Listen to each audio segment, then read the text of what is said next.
Greetings from Jamie's Vinyl Hideaway. Now I know it's way past the Halloween season, but I didn't get around to doing a proper Halloween video this year. And during that festive season, I saw a video by a guy by the name of Vinyl Richie, and he did creepy album covers. You know, the 10 most creepy album covers or something like that. So, I thought, well, that's a great idea. I could dig up some creepy album covers.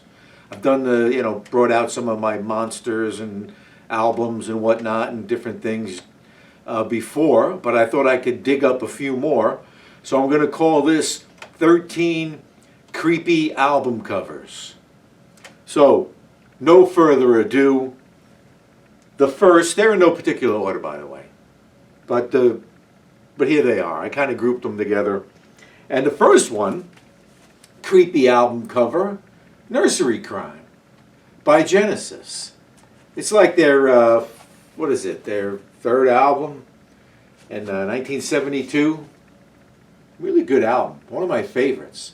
And what's really creepy about this is the girl playing croquet with the human heads. Apparently there's a little story in here that goes with the song The Musical Box, where this girl lobs some friend's head off with a croquet mallet, and he comes back to haunt her. So, Nursery Crime, 50 years ago this year. Oh, another of the English progressive bands, the Strawbs with Ghosts. This was like around 1975. And one of my favorite albums by one of my favorite bands, believe it or not. I may have not have mentioned this before. But the Strawbs are a really good band from England.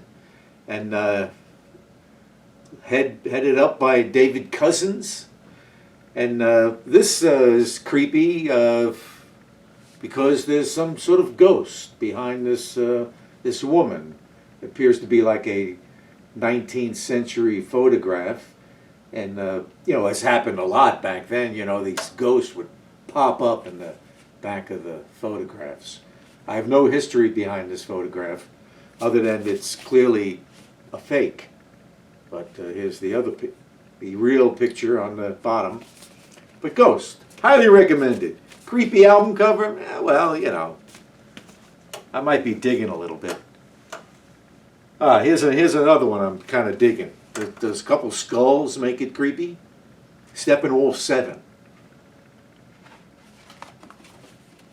This makes it creepy.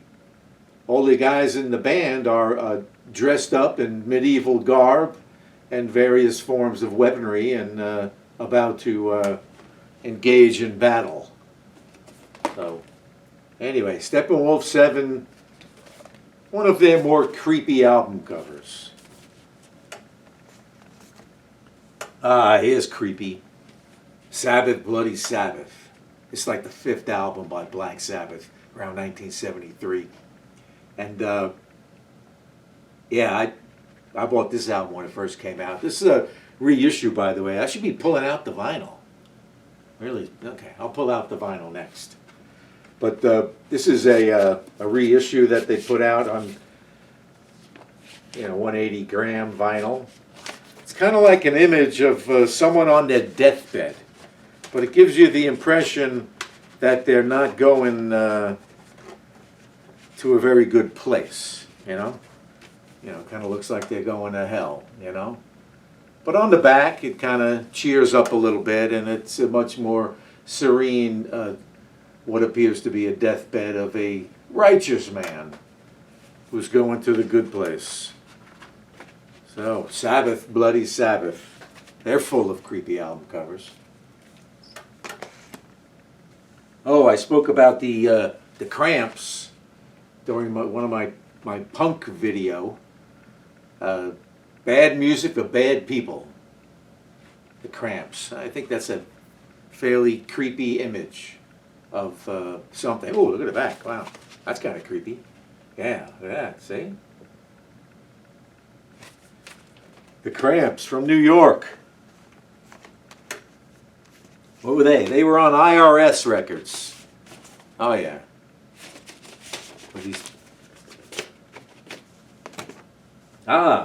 Parkerilla.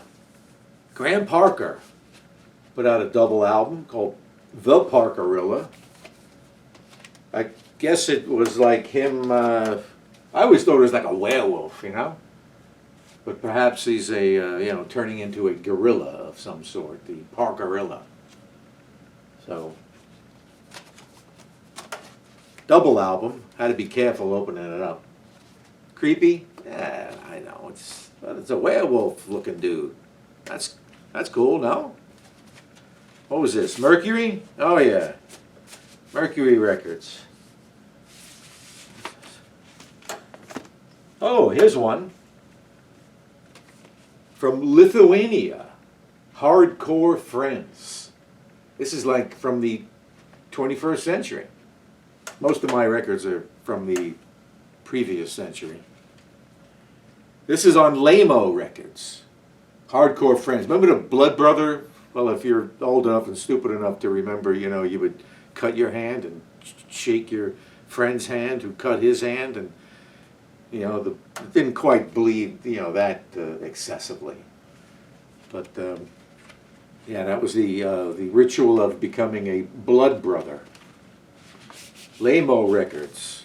Oh, and there's something like Blood on the Sidewalk on the label. Nice thick vinyl on this. This is just their regular pressings, I guess. Ah, this is cool. Screamin' Jay Hawkins. What's the name of this one? What That Is.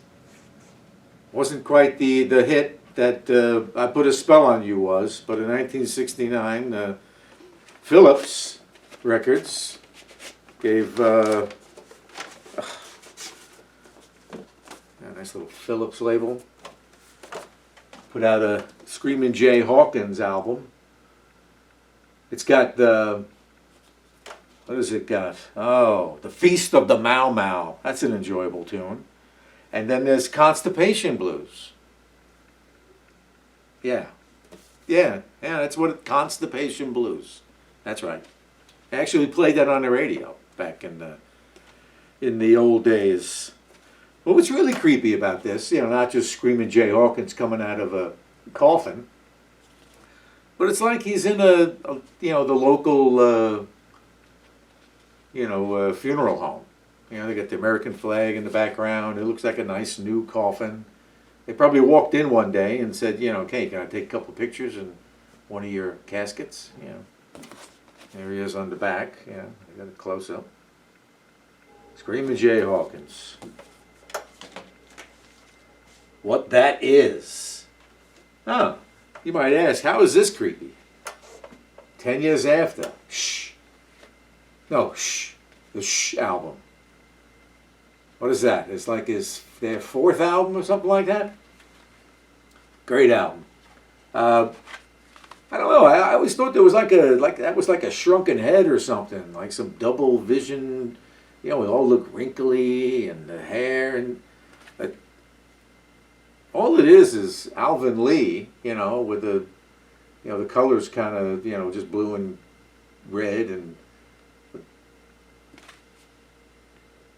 a double image of sorts, but I think it had a very creepy effect.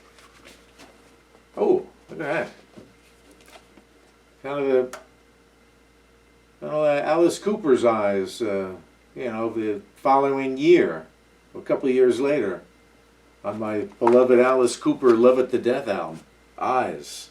Those are regular looking eyes. Great band, 10 years after. The late great Alvin Lee. Oh, another British blues band, or hard rock band based in the blues, Savoy Brown. This is around the same time, maybe a year later, 1970, 71.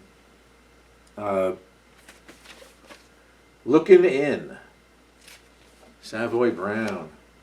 So, Savoy Brown, I really want to do a Savoy Brown show. I think I should do a 10 years after show, too.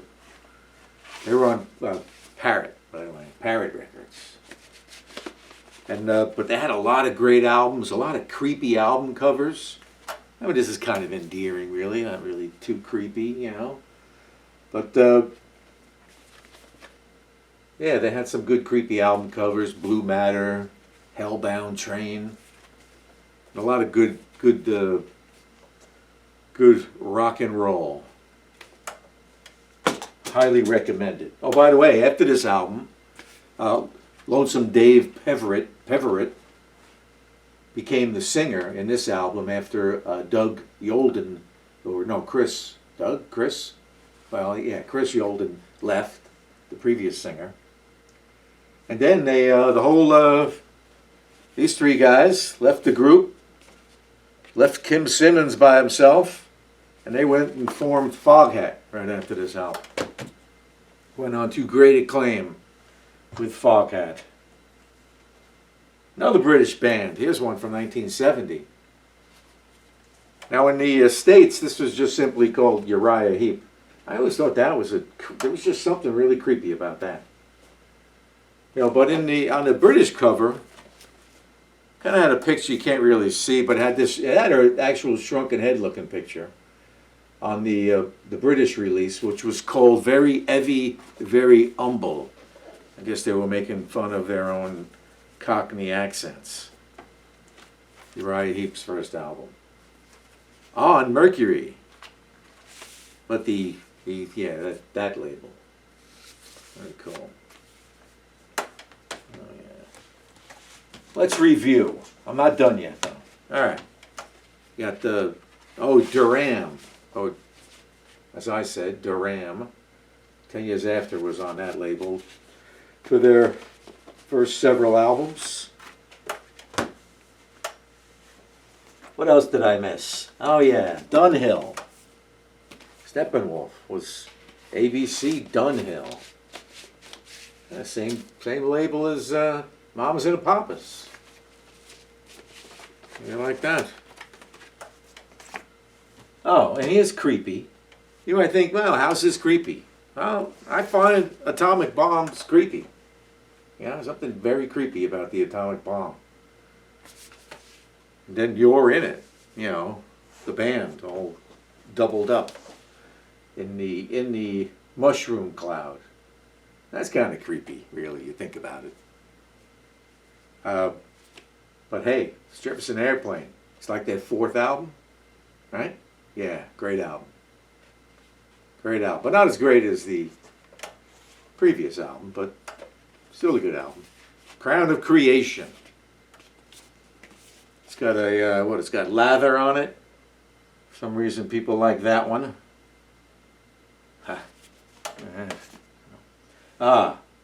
And the creepiest of all, number 13, number 1, Blood Rock 2. Oh, look at these bottles of, I guess transfusions on the back there. Now, what's so creepy about just dripping blood? I mean, how creepy is that? Well, let me tell you, that this album has the most infamous, creepiest song ever in rock and roll, supposedly, or thought by some, and it's called DOA, Dead on Arrival, DOA, a song about a song about a horrific plane accident. Yeah. But they actually played it on the radio. I remember when I was a kid, I loved it. DOA, Blood Rock 2. Pretty creepy. Oh yeah, what were they on? They were on Capitol. Oh yeah, they were, here's an orange Capitol. Yeah. I don't know if it was supposed to be green when it first came out or not. This is a reissue but yeah, Peter Knight was their producer, also produced and stole from Grand Funk Railroad. But yeah, he was the producer for Blood Rock.